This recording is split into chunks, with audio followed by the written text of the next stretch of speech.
Ancha munasqa wayk'ipanaykuna, allin p'unchay llapanchiswan. En diversas oportunidades hemos hablado de los profetas y las profetisas, hemos hablado de la profecía. Y esta es un don, la profecía es un don que viene de Dios. Y es muchas veces un don que no es respondido por nosotros y nosotras. Los creyentes en el bautismo somos consagrados como sacerdotes y sacerdotisas, profetas, profetisas, reyes y reinas. Es decir, la comunidad cristiana es una comunidad profética, está llamada a profetizar. Y en los distintos momentos de nuestra vida sentimos esa necesidad, pero a veces nos gana el temor, el que dirán, la duda, y entonces no expresamos esa palabra de verdad que procede del mismo Dios. Dios nos invita a ser profetas y profetisas. Y acá tengo unas frases sobre la iglesia profética, precisamente que pronunció un gran profeta de nuestros tiempos, de América Central, del obispo Óscar Romero. Miren ustedes, esta es parte de una homilía que pronunció el 24 de julio de 1977, pocos meses después de su conversión, cuando él descubrió la dimensión social del Evangelio, a causa de la muerte de su amigo sacerdote Rutilio Grande. Y Óscar Romero dijo junto a él en su tumba, o antes de enterrarlo: Rutilio, si por decir estas cosas te mataron, yo voy a seguir diciéndolas. Dice así: la Iglesia no puede callar ante esas injusticias del orden económico, del orden político, del orden social. Si callara, la Iglesia sería cómplice con el que se margina y duerme un conformismo enfermizo, pecaminoso, o con el que se aprovecha ese adormecimiento del pueblo para abusar y acaparar económicamente, políticamente, y marginar una inmensa mayoría del pueblo. Esta es la voz de la Iglesia, hermano. Y mientras no se le deje libertad de clamar estas verdades de su Evangelio, hay persecución. Y si se trata de cosas sustanciales, no de cosas de poca importancia. Es cuestión de vida o muerte para el reino de Dios en esta tierra. Hace muy poco estaba escuchando las palabras del que ahora es congresista, un congresista que en años anteriores era crítico frente al gobierno de Fujimori. Pero así son las cosas, muy crítico.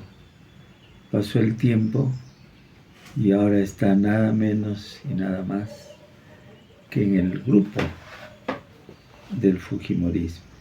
Me refiero a Fernando Rospigliosi.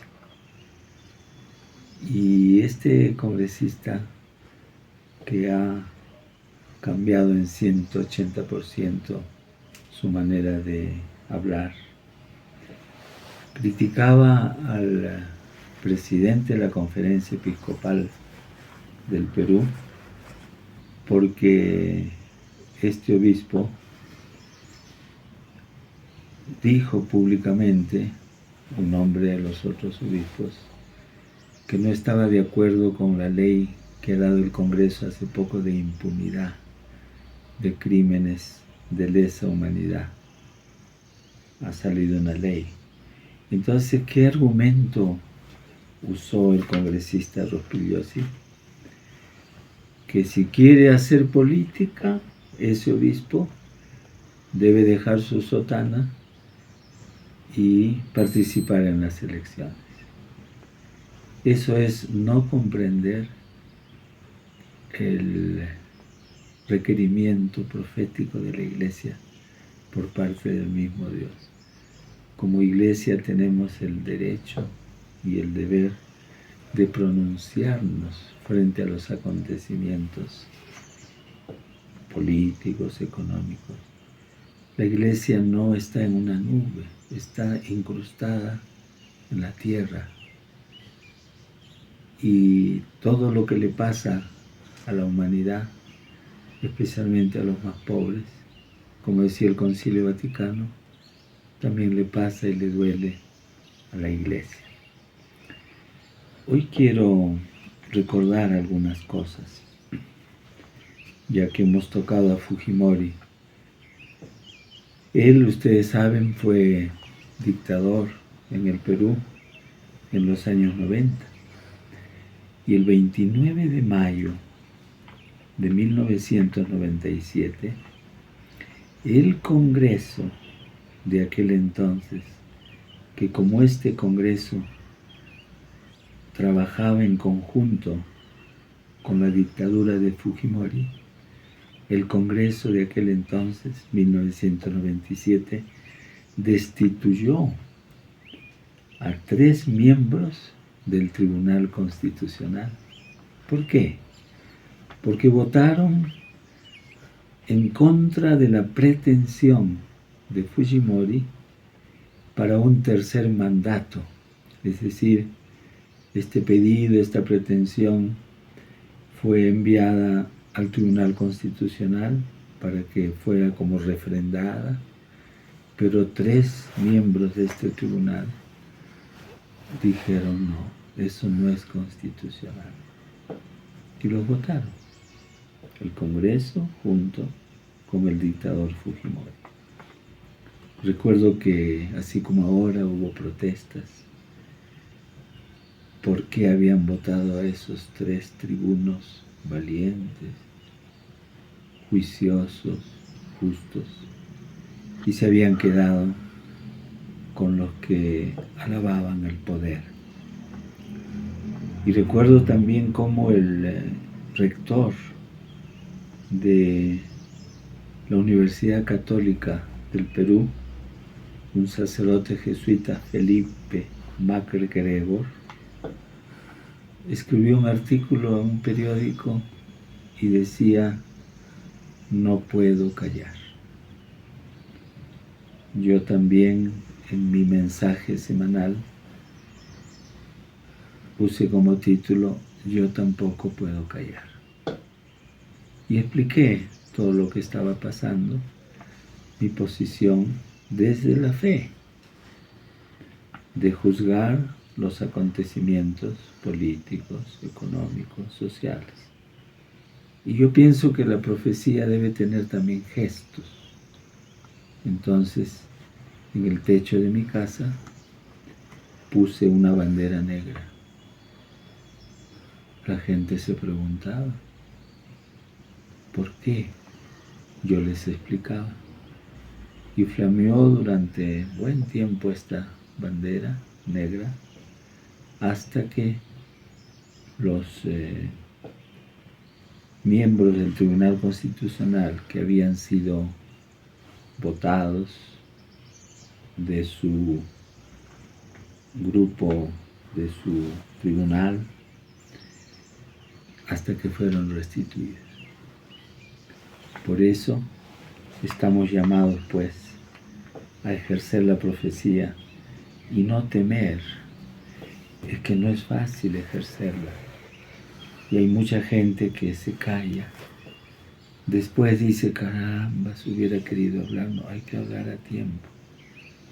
Como dice el obispo Romero, que murió por ser profeta, él dice que es cosa de vida o de muerte, y es así.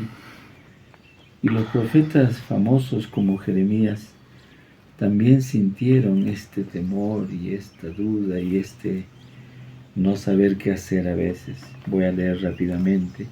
Está en Jeremías capítulo 20, versículos 7 y siguientes. Dice Jeremías: me has seducido, Yahvé, y me dejé seducir por ti. Me hiciste violencia y fuiste el más fuerte. Y ahora soy motivo de risa. Toda la gente se burla de mí, pues me pongo a hablar y son amenazas. No les anuncio más que violencias y saqueos. La palabra de Yahvé me acarrea cada día insultos. Por eso decidí no recordar más a Yahvé, ni hablar más de parte de él. Pero sentí en mí algo así como un fuego ardiente aprisionado en mis huesos, y aunque yo trataba de apagarlo, no podía. Esa es la profecía, y podemos llamarla entonces profecía necesaria. No tengamos temor de ejercerla ni de escucharla. ¿Por qué el mundo está como está? ¿Por qué el país del Perú está en una crisis que parece que de ella ya no sale? Porque faltan profetas y profetizas. Tenemos la invitación, nuestra es la decisión. Y con esto, amigas y amigos, con el cariño de siempre les digo, Jamo Semanakama y Kisinkama.